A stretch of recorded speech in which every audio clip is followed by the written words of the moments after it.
Según Génesis 47, 12, 27, durante la sequía en Egipto, José almacenó y preservó el alimento. Para subsistir, la gente tuvo que venderlo todo y, al fin, incluso a sí mismos. Ese es el precio de vencer. Así es en este tiempo del fin, donde conseguir el alimento para entrar al reino y conquistar nuestra tierra, que es Cristo, formado en nosotros, nos costará renunciar a todo, incluso a nuestra propia vida. Pero a cambio de nuestro todo, tendremos su todo y reinaremos con él. Con ustedes, José.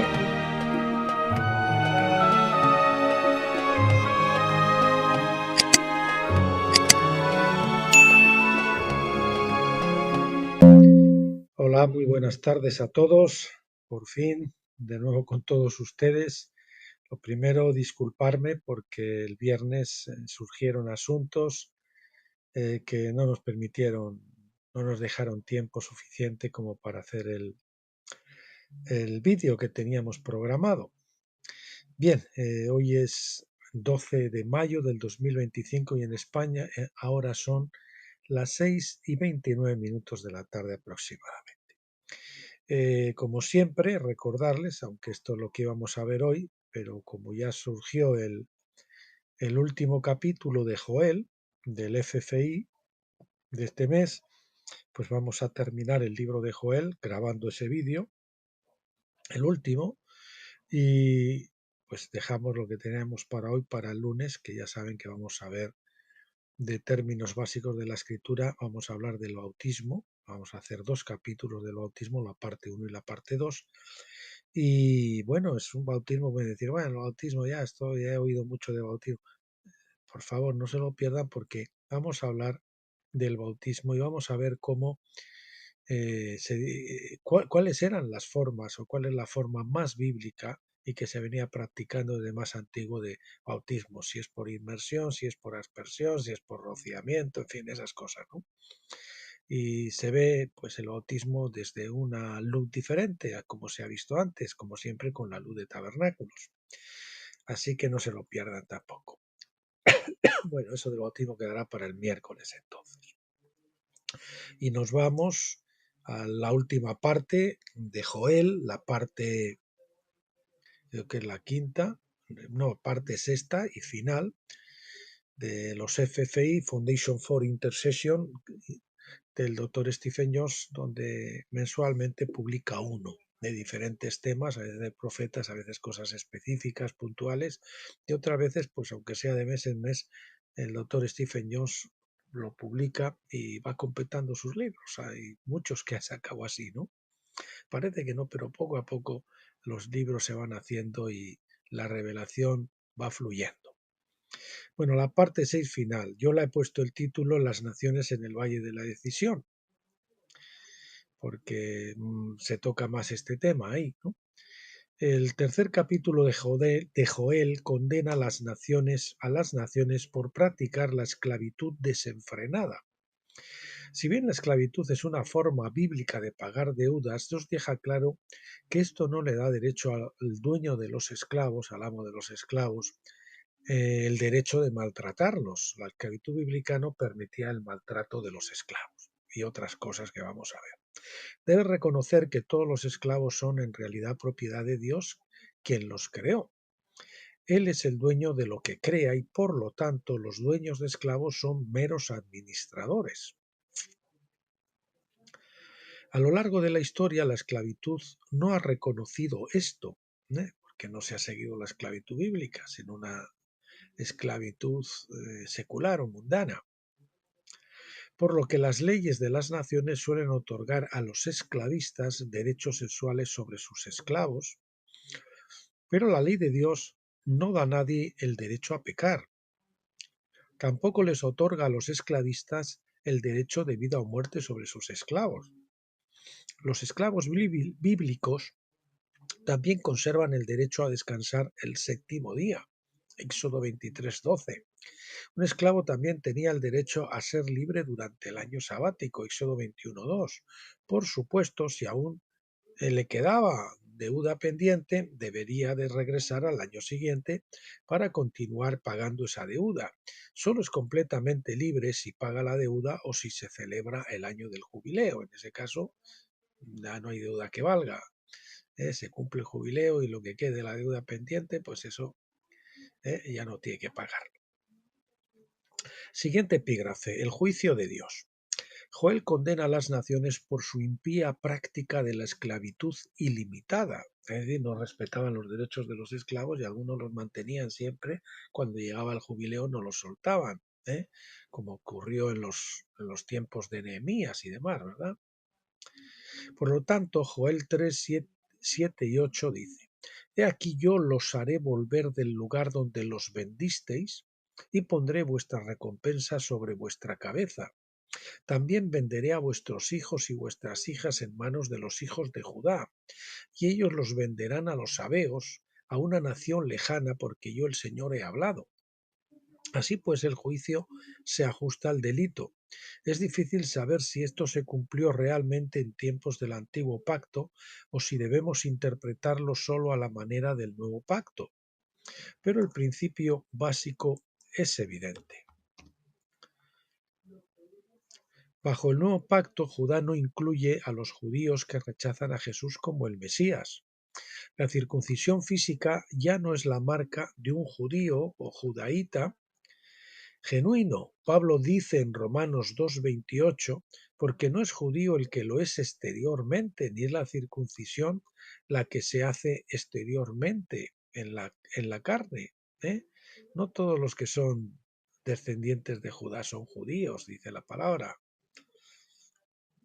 Ser miembro de la tribu o nación de Judá requiere estar unido con el legítimo rey de Judá, que es Jesús, el príncipe de la tribu, el rey de la tribu. Quienes se rebelan contra él son arrancados de la raíz del árbol nacional. Dios solo los reconocerá como judíos si creen que Jesús es el Cristo y se someten a su autoridad. Si no, no son judíos. Por lo tanto, la profecía de Joel sobre el fin de los tiempos debe interpretarse desde esta perspectiva, incluso si hay desacuerdo. Así, Joel profetiza acerca del día en que los incrédulos serán vendidos a los vencedores. He puesto una nota yo ahí para que los instruyan en los caminos de Dios hasta que ellos también alcancen su madurez y filiación completa. Entonces no será una esclavitud bíblica y sometida a personas que son la viva imagen de Jesucristo, los vencedores. Por lo tanto, no los van a maltratar, los van a tratar con amor, aunque eso incluya la disciplina. Por supuesto que es quizás la mayor forma de amor. Repito, Joel profetiza acerca del día en que los incrédulos serán vendidos a los vencedores para que los instruyan en los caminos de Dios hasta su madurez y filiación completa, quienes reinarán con él 1000 años. Apocalipsis 26, esos vencedores reinarán con él 1000 años. Y en ese tiempo pues tendrán a cargo cierto número de esclavos bíblicos a los que van a instruir en los caminos de Dios. Los imperios de bestias o los imperios bestias que han dominado el mundo durante mucho tiempo y han esclavizado al mundo mediante las leyes injustas, serán vendidos a su vez a los vencedores. Esto no será simplemente un cambio de amos opresores. Ser esclavo de un vencedor significará que las leyes bíblicas sobre la esclavitud estarán vigentes. La opresión de los esclavos no será tolerada. El propósito final de la esclavitud no es servir, sino servir a los intereses de los esclavos. No es que los esclavos sirvan a los amos, sino que los amos sirvan a los esclavos. Esa es la esclavitud bíblica, ese es el propósito final. La razón de la esclavitud se debe a una deuda de pecado no pagada. La esclavitud coloca al amo en una posición de autoridad para mostrar a los esclavos con el ejemplo cómo vivir una vida piadosa. Mostrar a los esclavos con el ejemplo cómo vivir una vida piadosa. Cuando un amo se gana el respeto de su esclavo, éste aprende rectitud. Así dice Isaías 26:9, porque cuando la tierra experimenta tus juicios, los habitantes del mundo aprenden justicia. Un esclavo maltratado puede ser obligado a someterse a la religión de un amo injusto, a la que él tenga, pero su corazón permanecerá inmutable. Solo mediante la práctica de la esclavitud legal se puede ganar el respeto y, mediante la obra del Espíritu Santo se pueden transformar los corazones. Siguiente epígrafe, la proclamación a las naciones. Joel 3:9 dice: Proclamad esto en las naciones, preparaos para la guerra, despertad a los valientes, que se acerquen todos los soldados, que suban. En otras palabras, se trata de reunir a representantes de todas las naciones para recibir esta proclamación de Dios. Esta es una proclamación espiritual, que las naciones obedecerán con ignorancia, creyendo que siguen su propia idea y plan, cuando la realidad será que Dios los llama a la batalla no para ganar la guerra, sino para ser juzgados. Ellos piensan que van a imponer sus ideas y sus planes, pero Dios los está llamando a esa batalla precisamente para imponerle las suyas, sino para ser juzgados. Joel 3, 10 y 11 continúa: Convertid vuestros arados en espadas y vuestras podaderas en lanzas. Que digan los débiles: soy un hombre valiente, o fuerte soy, como dice la Reina Valera. Diga, soy un hombre, que diga el débil: fuerte soy, o los débiles: fuertes soy. Apresúrense a venir todas las naciones vecinas y reúnanse allí. Haz descender, oh Señor, a tus valientes. Está refiriendo a la relación de las naciones con Israel en este tiempo del fin. Podíamos recordar una profecía similar, pero puesta en Isaías 2:4, que dice: Y juzgará entre las naciones y reprenderá a muchos pueblos, y convertirá sus espadas en rejas de arado y sus lanzas en hoces. No alzará espada nación contra nación, ni se adiestrarán más para la guerra. Mientras que Joel llama a las naciones al juicio, Isaías nos habla del juicio mismo, el objetivo de Dios. Si la profecía de Joel se interpretara aisladamente, solo pensaríamos en términos de destrucción y derramamiento de sangre, pero Isaías nos presenta la segunda mitad de la profecía. Isaías 2, versículos 2 y 3 nos dice más. Y acontecerá que en los últimos días el monte de la casa del Señor será establecido como cabeza de los montes, y se elevará por encima de las colinas, y todas las naciones confluirán a él. Y muchos pueblos vendrán y dirán: Vengan, subamos al monte del Señor, a la casa del Dios de Jacob, para que nos enseñe sus caminos y andemos por sus sendas, porque la ley saldrá de Sión y la palabra del Señor de la nueva Jerusalén. Sión es el Sión, aquí va sin acento, ¿de acuerdo? Y la palabra del Señor de la nueva Jerusalén. Aunque la profecía está redactada en el lenguaje del antiguo pacto, el resultado positivo se ve claramente. Estas naciones no vienen para ser destruidas, sino para aprender los caminos de Dios.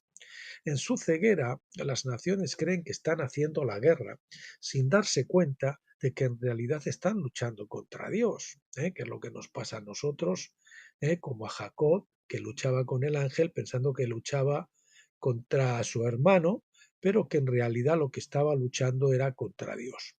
Sin embargo, una vez que se encuentren con Dios cara a cara y sean iluminados por la verdad de su palabra y su naturaleza, todos querrán conocer las leyes de Dios, que son santas, justas y buenas.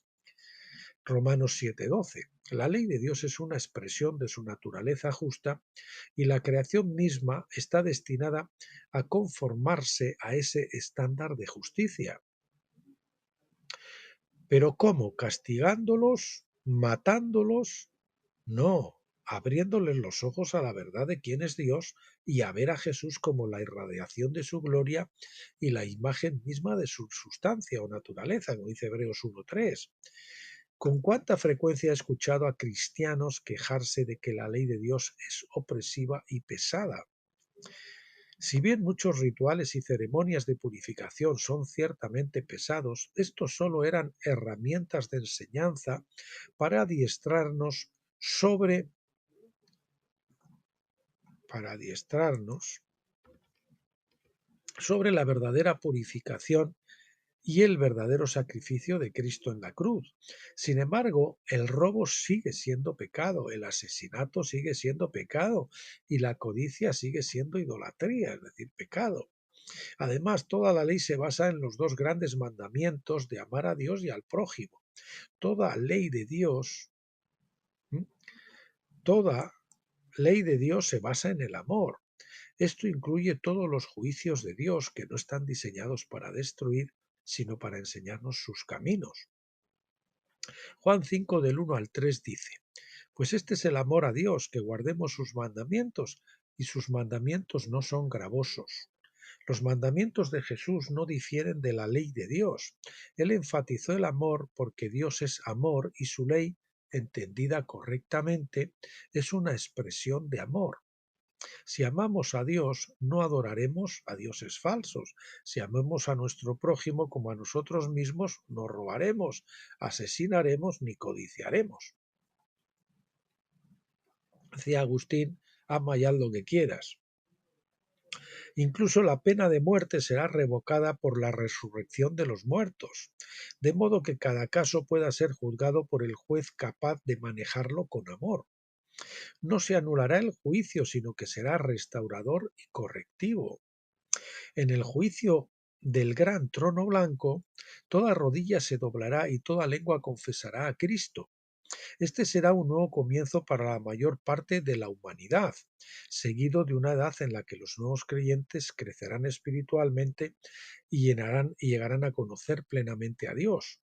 Estos son quienes se beneficiarán del jubileo que se proclamará al final de los tiempos. Para entonces todos tendrán una fe justificadora y el Espíritu Santo habrá tenido tiempo de infundir justicia en sus corazones. Siguiente epígrafe. La hoz divina.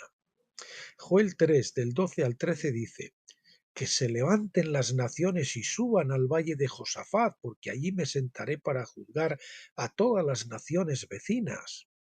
Meted la hoz, porque la mies está madura. Venid, pisad, porque el lagar está lleno, los lagares rebosan, porque es mucha su maldad. Así como hay un tiempo para plantar y un tiempo para cosechar, también hay temporadas espirituales. Podemos sembrar la palabra de Dios en campos fértiles o no, y de igual manera hay un tiempo de cosecha, cuando los frutos de la temporada de crecimiento se recogen en el granero. Esta metáfora agrícola se usa a menudo en las Escrituras, donde la cosecha se describe en términos del juicio final. En realidad el juicio final es una cosecha. Todo nos llega a llevar como es que es una cosa ahí, sí, pero es donde se cosecha. ¿eh? Se cosecha a la humanidad. En este caso, Joel profetiza sobre el juicio de las naciones después de que Dios las convoque ante el tribunal divino. En otros pasajes bíblicos vemos que habrá un juicio final, no un juicio final, sino un juicio al final de la edad presente, de la edad de Pentecostés, antes del comienzo del milenio, en el que los vivos serán juzgados por la guerra, por el bautismo de fuego, guerra y otras cosas, ¿no? Otras tribulaciones. Y habrá un juicio mayor todavía al final de los 1000 años, en el que también serán juzgados los muertos. Que estén muertos, pues tendrán que ser juzgados por lo que hicieron en vida. Apocalipsis 20, del 11 al 12, nos habla de ello, ¿no? El principio de la cosecha, el principio de ser cosechados, podríamos decir, permanece igual en ambos casos, pero el alcance del juicio difiere. Joel parece centrarse en el menor de los dos juicios descritos en Apocalipsis 14, del 14 al 20, que es este al principio del milenio. Después miré, y he aquí una nube blanca, y sobre la nube estaba sentado uno semejante al Hijo del Hombre, que tenía en la cabeza una corona de oro y en la mano una hoz aguda. Y del templo salió otro ángel clamando a gran voz al que estaba sentado sobre la nube: mete tu hoz y siega, porque la hora de segar ha llegado, pues la mies de la tierra está madura. Entonces el que estaba sentado sobre la nube metió su hoz en la tierra, y la tierra fue segada.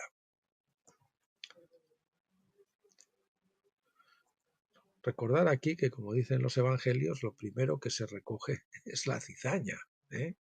No es que se van los justos a tocar las arpas al cielo y todo eso, como nos habían dicho, con ese supuesto rapto, sino que lo primero que se recoge es la cizaña. De eso que se quedan aquí los malos a sus anchas para que campen fosos buenos, parece que no es así. Bien. Entonces el que estaba sentado sobre la nube metió su hoz en la tierra y la tierra fue segada. Los juicios de Dios son inevitables, pero no inmediatos.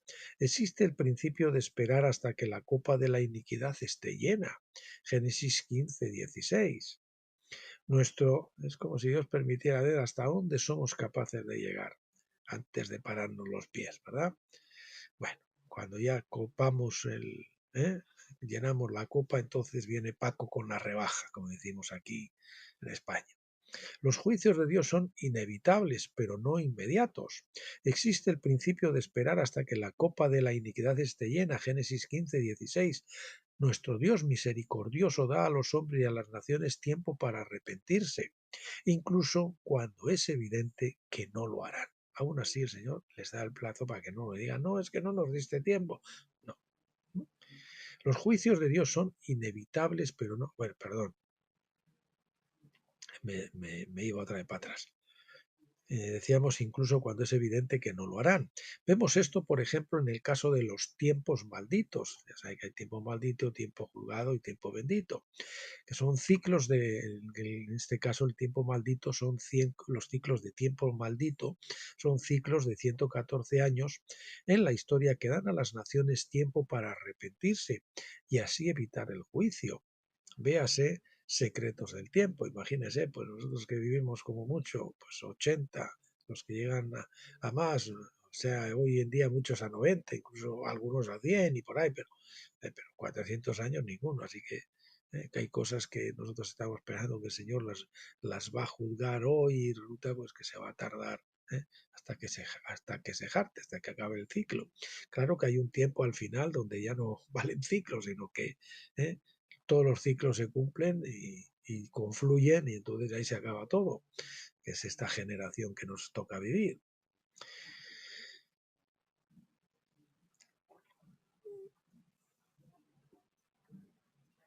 Bueno, véase Secretos del Tiempo, dice que es el libro, uno de los libros básicos, es decir, de fundamento para que ustedes puedan comprender la revelación de tabernáculos, es conocer el libro Secretos del Tiempo que nos habla de esos ciclos proféticos y cómo se van superponiendo unos sobre otros y cómo unos alcanzan hasta aquí, otros hasta allá, y entonces eso nos ayuda pues a situarnos en el Kairos de Dios. Por eso es una revelación maravillosa del doctor Stephen Jones. 400 lo tienen grabado en vídeo y también lo pueden descargar de nuestro blog. Los tienen grabado aquí en YouTube, en el canal Graneros de José, y también lo pueden descargar en el blog Tabernáculos y en el blog, bueno, en el blog Tabernáculos, sí. Y supongo que también, si acceden a los libros de Stephen Jones, creo que los tengo en todos, acceso en todos los blogs. Finisterre, Tabernáculos y Graneros de José. Sin embargo, 414 años, decíamos, es mucho tiempo de espera, por eso muchos se impacientan y se preguntan por qué Dios no pone fin a tal iniquidad antes. Sin embargo, no nos corresponde a nosotros juzgar los caminos de Dios, pues toda la tierra está sujeta a su plan. La profecía de Joel se refiere a los acontecimientos del fin de los tiempos, cuando Jerusalén será destruida como quien quiebra una vasija de alfarero que ya no se puede reparar. En Jeremías 19:11, un texto que repetimos muchas veces en muchos de los libros del doctor Stephen Jones, que es cuando Jeremías le dice: Señor, coge a los ancianos de Israel y vete con ellos al valle de la Gehenna y rompe la vasija allí, y de así como se quebranta esta vasija en un montón de pedazos que ya no se puede reparar, así Jerusalén va a ser destruida de manera que no se pueda reparar. Es decir, que como hasta ahora las veces que ha sido destruida ha sido reparada, queda la definitiva, que es la que estamos esperando, ¿m? Y que está al caer. ¿M? Esto no decimos para asustar, sino para que aquellos que quieran obedecer a Dios y librarse de lo que viene allí, pues para que salgan corriendo de ese lugar. Sin embargo, al mismo tiempo, las naciones vecinas también serán juzgadas, como nos dice Joel.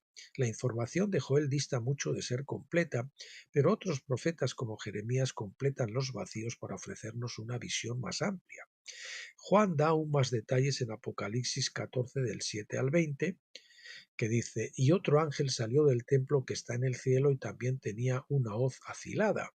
Luego otro ángel, el que tiene poder sobre el fuego, salió del altar y llamó a gran voz a los que tenían la hoz afilada, diciendo, meted vuestra hoz afilada y vendimiad los racimos de la vid de la tierra, porque sus uvas están maduras.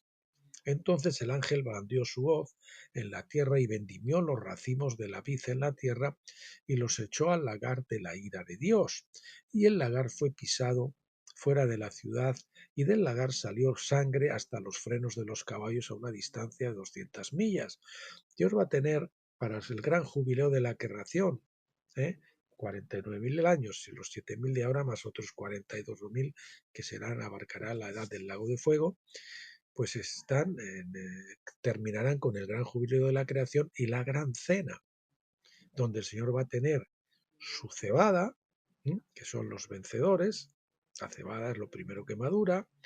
Después va a tener su trigo, que es la iglesia, que la iglesia pues no se levanta al principio del milenio con los vencedores, sino es levantada a- al final para el juicio del gran trono blanco, donde la Biblia nos dice que hay algunos que están escritos en el libro de la vida, ¿verdad? Por lo tanto, ahí está parte de la iglesia. Porque dice, no dice así, dice, el que no esté escrito en el libro de la vida será lanzado al lago de fuego. Luego quiere decir que entre esos que no están inscritos hay otros que sí están escritos, la menor parte que también es la iglesia. La iglesia tendrá que pasar por un periodo ¿eh? de las tinieblas de afuera, donde habrá muchos o pocos azotes, pues para aquellos que no maduraron durante su vida en la tierra, alcancen la madurez y la plena filiación y puedan ingresar a la Nueva Jerusalén. Y después, pues la cosecha de las uvas, que son los incrédulos, que también se cosecha. ¿Por qué? Porque no puede faltar el vino en la gran cena de Dios. Y por cierto, la mayor cantidad, porque el vino, pues, hace alusión al gozo, ¿verdad? Va a ser el gozo de que se completa con toda esa gracia maravillosa de Dios que salva a todos, incluido a todos esos, ¿verdad? Bien, pues maravilloso. Parece que hay tres ángeles involucrados en esta cosecha. Dos de ellos conoces. ¿Indica esto más de una batalla o guerra? Cada uno parece tener un llamado y un propósito diferentes. Uno es el ángel del fuego, que en el contexto moderno podría indicar fuego nuclear. La metáfora de Juan probablemente se extrajo del libro de Joel, pero ¿quién cosechará uvas con hoz? Es un poco como contradictorio cosechar las uvas con hoz. Quien esto sugiera, dice el doctor Jones, quizás esto sugiera que estas uvas son demasiado agrias para ser útiles y por eso pues no es con una podadera, no ni con unas tijeras, sino con la hoz, porque es para desechar, ¿verdad? Agrias para ser útiles. Vemos esto en Isaías 5.2, en el cántico de la viña. Entonces esperaba que diera buenas uvas, pero solo dio uvas malas. Debido a que la Jerusalén terrenal solo producía uvas agrias, el veredicto de Dios se emitió en Isaías 5.6, que dice, la desolaré. Jesús aludió al cántico de la viña de Isaías al condenar a la Jerusalén terrenal, Lucas 20 del 9 al 16. Está hablando de esas uvas agrias de la Jerusalén terrenal. Por lo tanto, cuando habla del lagar como si estuviera ubicado fuera de la ciudad de Jerusalén, perdón, lo he leído mal. Por lo tanto, Juan habla del lagar como si estuviera ubicado fuera de la ciudad de Jerusalén. Joel sugiere que el tribunal de Dios está establecido en el valle de Josafat, porque el nombre significa Yahvé ha juzgado o el juicio de Dios, de Yahvé, ¿verdad?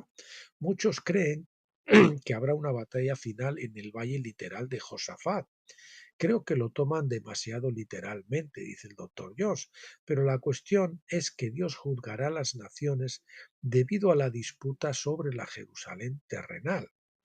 Esta disputa hoy está llegando a su punto álgido y creo, dice el doctor Josh, que será juzgada por Dios. Estamos llegando a ese punto donde esta profecía se cumple, ¿verdad? Isaías 29, versículos 5 y 6 dice, indica que nadie obtendrá la tierra probablemente debido a la lluvia radioactiva descrita en los versículos anteriores. Parece que se alude a una posible explosión nuclear, quizás la destrucción de esa central nuclear que tienen ahí los israelitas, los del Estado de Israel, quizás una bomba que le lancen esas naciones que van ahí contra eso. La cosa está muy caliente allí, ¿verdad? Pues parece ser que ese va a ser el triste final. El triste por un lado, pero por otro lado un feliz porque se cumple la profecía de Dios, ¿verdad? Esto marcará el punto en el que la esclava de Gálatas 4:25 será echada fuera, echa a la esclava y a su hijo. Los hijos espirituales de la esclava son ismaelitas. Espiritualmente hablando, los que no reciben al Señor son ismaelitas. Aunque sean judíos de raza, sin embargo, no son judíos legalmente delante de Dios, para que los verdaderos herederos del reino puedan acceder a su llamado. O sea, es quitada, los sionistas pierden ahí la batalla y el mandato de dominio a nivel mundial que es entregado a los santos del Altísimo, como nos dice Daniel. Después la piedra viene y golpea los pies de la imagen y entonces viene el anticristo. No, nadie no dice eso, dice que después de esto el reino es entregado a los santos del Altísimo. Yo creo que muchos que están hablando de escatología lo que deben hacer es estudiar la escatología primero, leer esos libros del doctor Stephen Jones, que de los de escatología los tenemos todos ya grabados en este canal, Apocalipsis, Daniel, en fin, todos esos que hablan del tema escatológico. Bien, nos vamos entonces al epígrafe que da título a este capítulo, el Valle de la Decisión o de Josafat, que también se le conoce. Joel 3:14 dice, multitudes, multitudes en el Valle de la Decisión, porque el día del Señor está cerca en el Valle de la Decisión. ¿Sí? A nivel individual también a nosotros nos lleva en el Jordán a un Valle de la Decisión. Es decir, si al final vamos a vivir en la carne, vamos a continuar dando vueltas en el desierto, la rotonda del activismo, o vamos a cruzar, vamos a morir a la carne y vamos a cruzar y enfrentar a los gigantes, enfrentar a esos últimos ídolos que nos quedan, ¿verdad? La palabra hebrea traducida como decisión es kabrot, algo así, no sé cómo se pronunciará, por supuesto, dificilísimo, se lo deletreo por si alguno tiene interés y no está viendo, sino escuchando, nada más, KHAWROOTS. Esa palabra quiere decir trilla. La trilla también indica juicio, ¿verdad? Es un juicio un poco más fuerte, porque por ahí estaba el aventado, que es un juicio más suave, la trilla es más fuerte, después estaba el otro que era el pisado, ¿no? Esta palabra se usa de nuevo en Isaías 41:15, donde se traduce como trillo en la New American Standard Bible. Trillar es juzgar, por lo tanto es lo mismo que el valle de Josafat o valle del juicio de Dios. Joel 3 del 15 al 17 continúa. El sol y la luna se oscurecen y las estrellas pierden su brillo. El Señor ruge desde Sión y emite su voz desde Jerusalén. Y tiemblan los cielos y la tierra, pero el Señor es refugio para su pueblo y fortaleza para los hijos de Israel. Entonces sabréis que yo soy el Señor vuestro Dios, que habito en Sión, mi santo monte. Jerusalén será santa y los extranjeros no pasarán más por ella. Está refiriendo.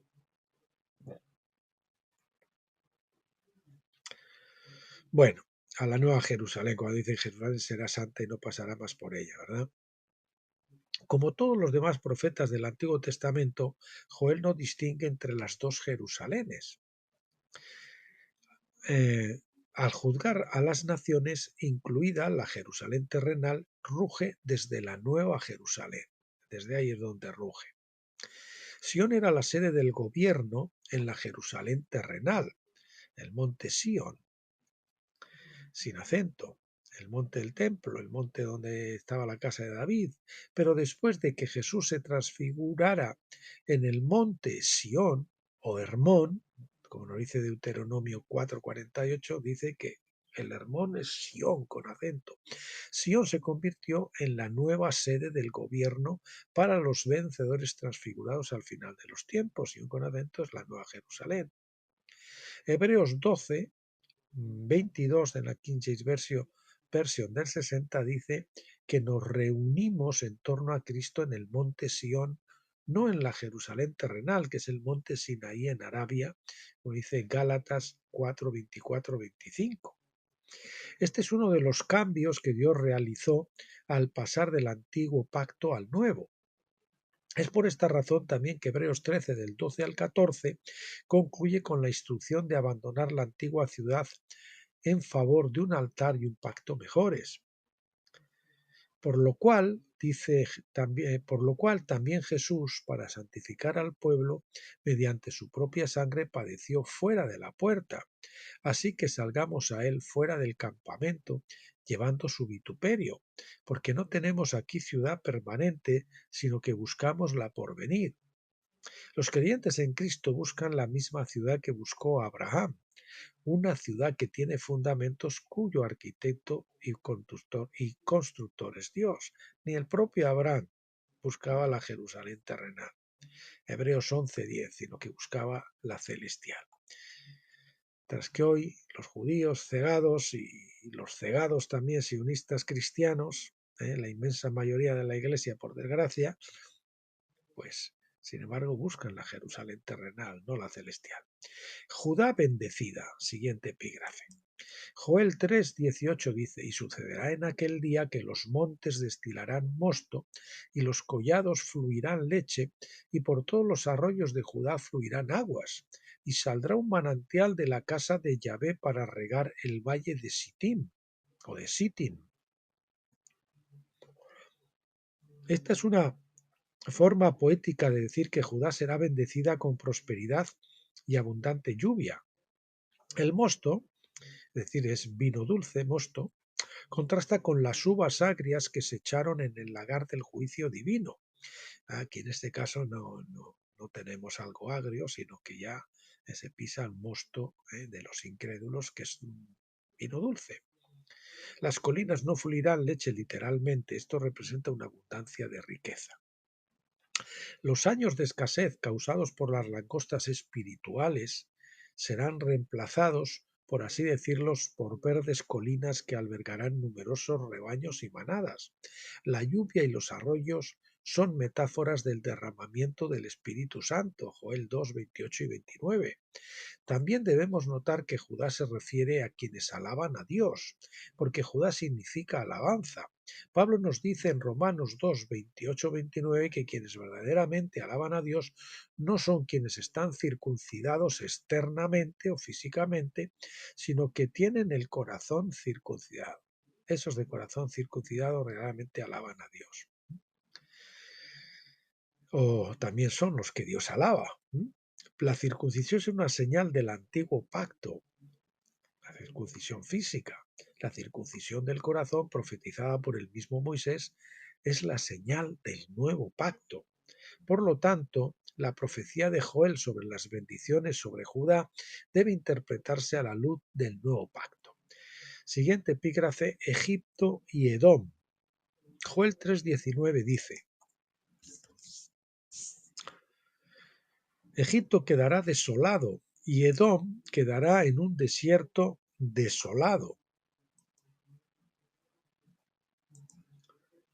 a causa de la violencia cometida contra los hijos de Judá, en cuya tierra derramaron sangre inocente. Egipto es una metáfora de la esclavitud al pecado. La tierra de Egipto será bendecida junto con Siria, como leemos en Isaías 19, 24 al 25. No sé si ustedes han escuchado esa iglesia que está en internet, que es la iglesia de la gruta, creo que la llaman o así. Búsquenlo, la iglesia de la gruta o la iglesia de la cueva en Egipto, y ven allí a alabar, pero con una canción, un coro que es precioso, se le pone a uno los pelos de punta, se le pone carne de gallina, porque tiene una unción tremenda. En aquel día Israel será tercera con Egipto y Asiria, una bendición en medio de la tierra, a los cuales Yahvé de los ejércitos bendecirá diciendo: bendito el pueblo mío Egipto y Asiria, obra de mis manos, e Israel mi heredad. Los israelitas no tienen el monopolio de ser el pueblo de Dios. Egipto también lo será, al igual que todos aquellos que se vuelvan a él. En cuanto a Edom, otras profecías indican que será juzgado por su naturaleza sanguinaria y por maltratar a los verdaderos judíos que alaban a Dios mediante el nuevo pacto. Joel 3, 20 y 21 concluye las profecías de este libro diciendo: pero Judá, tierra de alabadores, será habitada para siempre, y la nueva Jerusalén, hay que añadir, hay que poner, aunque dice Jerusalén, se entiende que es la nueva, y por todas las generaciones. Y vengaré la sangre de ellos que no he vengado, porque el Señor habita en Sión. Ahora sería Sión, en este caso, ¿verdad? La nueva Jerusalén. Y los profetas hablan y mezclan las dos y no saben de cuál están hablando, incluso dentro de un versículo y el siguiente. Hay que ver el Nuevo Testamento, a Juan, a Pablo y no sé si alguno más por ahí, para que nos ubiquen. Bueno, el Señor va a juzgar a Edom, que es el sionismo actual, mezclado con los judíos, pero el sionismo que ha recuperado, Edom, que ha recuperado la primogenitura, cumpliendo la profecía que le hizo Isaac a Esaú, ¿no? Digo, cuando pase el tiempo, te quitarás el yugo de tu cerviz, y así como pues Saúl fue engañado, Jacob fue engañado en su ceguera para bendecir al que no era, pues ahora Dios ha permitido que una iglesia cegada como Isaac bendiga al que no le corresponde. Por eso el sionismo cristiano está apoyando al contrario, al que no deberían de apoyar. Bueno, pero eso lo ha permitido Dios para juzgar a Edom, y que se le acabe y quitar ese mandato de dominio, y que al final sea entregado ya definitivamente para siempre jamás a los santos del Altísimo. Mis queridos hermanos, espero que este libro de Joel, que también es escatológico, pues les haya ilustrado a todos los que lo han seguido con esa maravillosa luz que trae el doctor Stephen Jones siempre cuando pues nos comenta los profetas y las escrituras y demás. Bueno, pues pondré esto también para que puedan descargar el libro, pondré el enlace en la descripción del vídeo. También vamos a publicar este capítulo en el Blue Tabernáculos y también publicaremos el libro para que lo puedan descargar en los próximos días. Hoy, mañana, pasado, ya lo podrán tener. Pues eso es todo por hoy. Gracias por haberme acompañado hasta aquí. Bendecirles a todos en el nombre del Señor Jesucristo, pedirle al Padre que los conceda esta maravillosa luz de tabernáculos, que les concedan esa luz para que puedan saber que la escatología solo se puede discernir correctamente cuando uno conoce que los acontecimientos escatológicos están profetizados en las fiestas de otoño, así como los de la Pascua y Pentecostés estaban profetizados en las fiestas de primavera, de Pascua y Pentecostés y la gavilla mecida, pues trompetas, expiación y tabernáculos nos dan los acontecimientos escatológicos que ya están profetizados. Si su escatología no coincide con eso, pues usted está mal ubicado. Les aconsejo Las leyes de la segunda venida, que es otro libro maravilloso del doctor Stephen Jones y que también lo tienen grabado aquí en este canal, canal de YouTube de Graneros de José. Bueno, pues con eso solo me queda emplazarles hasta el miércoles, que veremos el bautismo parte 1 y 2, y hasta entonces, como siempre, pásenlo bien.